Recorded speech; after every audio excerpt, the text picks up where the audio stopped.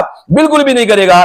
ایسے ہی علامہ عبد القیوم ظہیر غیر مقلد کی بھی بات ہے، اس نے جو حوالے پیش کیے ہیں وہ اس زمانے کی بات ہے، ان حدیث میں جس زمانے میں ابھی ان کی ممانعت نہیں آئی، ان کو حرام قرار نہیں دیا گیا، ان کے گوشت کھانے کی ممانعت نہیں آئی، اس لیے حدیث میں وہ الفاظ موجود ہیں۔ لیکن اس نے آدھا سچ بیان کیا، جو آدھا سچ تھا وہ اس نے چھپا لیا، اور آدھا سچ جو اس نے چھپایا ممانعت والی احادیث کو علامہ عبد القیوم ظہیر نے چھپا لیا۔ وآخر دعوانا ان الحمد للہ رب العالمین۔